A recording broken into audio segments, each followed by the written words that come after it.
학습지 5-1번 정서를 표현하는 글쓰기 이론 학습 시작하겠습니다.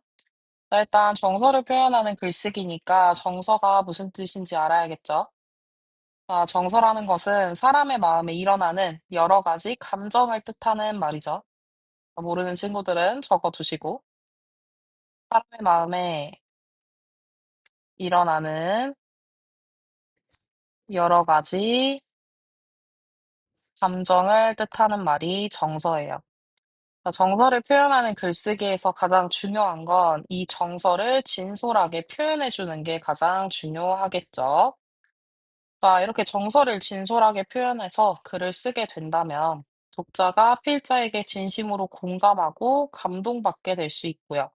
그리고 필자는 나를 돌아보는 글을 씀으로써 삶의 가치를 발견하고 의미를 부여할 수 있다는 데서 의의가 있는 작문 활동이 되겠습니다. 자, 그럼 우리가 진솔한 표현이 중요하다고 했으니까 이 진솔한 표현의 요건은 어떻게 되는지 한번 확인해 볼게요.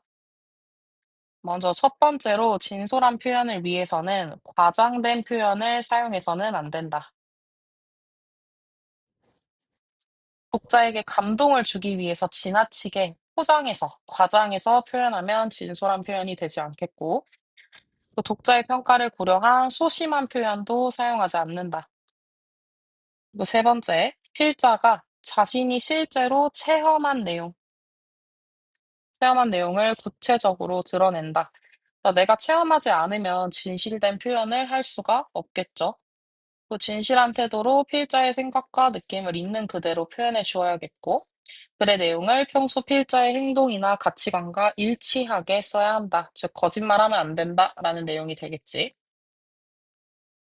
자, 세 번째, 3번으로 내려가서 대상에 대한 정서를 표현하는 글의 종류 한번 보도록 할게요. 글의 종류는 크게 수필이랑 감상문이 있는데, 수필 같은 경우에는 주변의 대상을 관찰하고, 거기서 얻은 정서나 나의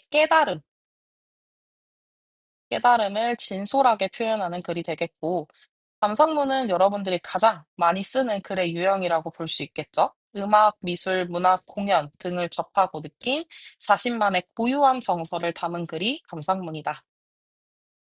자, 그럼 이런 글들의 특성은 어떤지 한번 알아보도록 할게요. 당연히 정서를 표현하는 글의 특징이니까 진정성이 들어가겠지. 그래서 필자 자신이 겪은 일을 쓰는 것이기 때문에 주인공은 대체로 나라는 특징이 있고, 내용은 주로 자기가 보거나 느낀 것을 과장이나 왜곡 없이 그대로 드러내는 것이 되겠다. 왜? 진솔하게 표현해야 하니까. 자, 그리고 얘는 필자 중심의 글이다. 필자 중심의 글이기 때문에 예상 독자에 대한 인식이 잘 드러나지 않는다. 자, 얘들아, 우리 예상 독자 하면은 여러분들이 떠올려야 하는 것들이 있죠. 자, 예를 들면, 주장하는 글, 주장하는 글이나 우리가 연설문 같은 거 쓸 때 뭘 많이 고려했었지? 주장하는 글에서는 독자를 변화시킬 목적을 가지고 있으니까 당연히 예상 독자가 누구인지 분석해야 됐었지. 연설문도 마찬가지로 청자 분석했었죠.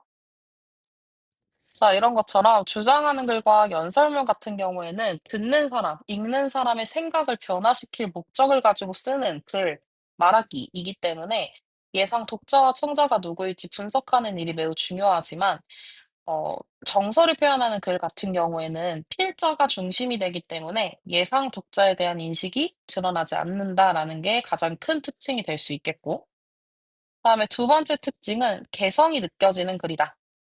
그러니까 필자의 개성은 문체 또는 표현에서도 드러날 수 있고, 사물을 바라보는 필자의 독특한 시각에서도 드러날 수 있다.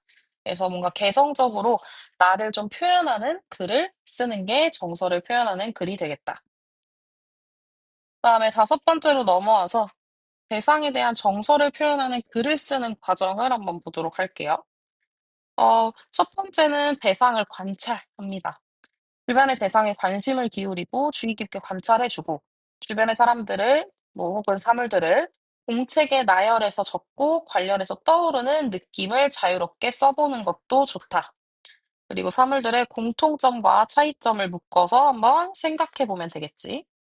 그래서 내가 어떤 것을 대상으로 글을 쓰면 좋을지 생각해 보면 좋겠고, 그다음에 두 번째 단계는 의미를 발견해야 합니다. 그래서 내가 대상을 선정했다면 대상에 대해 의문을 가져주시고요. 그다음에 질문하고 답하는 과정에서 대상의 특징과 고유한 의미를 발견하고 발견한 대상의 의미에 대해 자신이 느끼는 정서를 파악하는 것. 요렇게 파악한 정서를 바탕으로 내가 글을 쓰게 되는 거겠지. 그다음에 세 번째 단계는 글을 쓸 때 가장 주의해야 하는 진솔하게 표현하기. 요거에 주의해서 글을 써주는 거예요. 그래서 과장되지 않은 표현으로 정서를 진심을 담아서 표현해 주는 것. 요것이 대상에 대한 정서를 표현하는 글을 쓰는 과정이 되겠습니다. 여기까지 학습 마치신 분들은 뒤집어서 이 페이지로 오세요. 이 페이지를 보면 지금 OX 퀴즈랑 빈칸을 채워 넣는 퀴즈가 준비되어 있는데 요거 잠깐 영상 멈추시고 여러분들 문제 해결하고 영상 이어서 들으시면 좋겠죠. 자, 선생님은 여러분들이 다 들었다라고 생각을 하고 해설 이어서 하도록 하겠습니다. 양심에 맡기세요.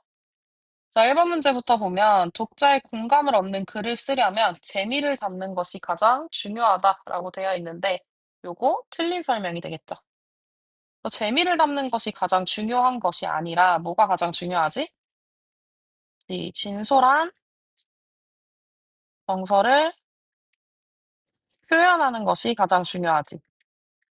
자, 우리 2번 문제 보면 필자의 생각이나 느낌을 진솔하게 담은 글은 독자에게 감동을 줄 수 있겠다.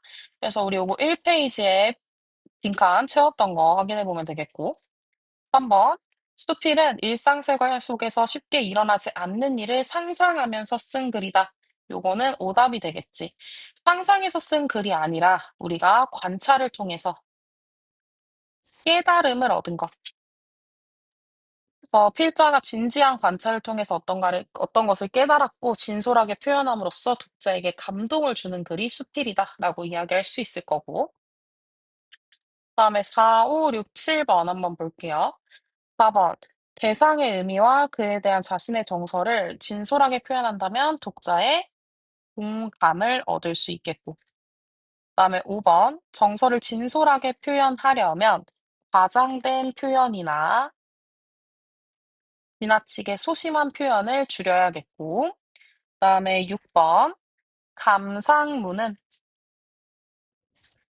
음악, 미술, 문학, 공연 등을 접하고 느낀 자신만의 고유한 정서를 담은 글이고. 마지막 7번. 감상문을 쓸 때 대상을 감상하게 된 동기는 처음 부분에 쓰는 것이 가장 좋겠다. 자, 이 부분은 이론 학습할 때 없었던 내용이니까 7번은 추가적으로 기억해 두면 좋겠죠. 이렇게 하면은 지금 5-1번 이론 학습이 모두 끝나게 됩니다. 고생하셨습니다.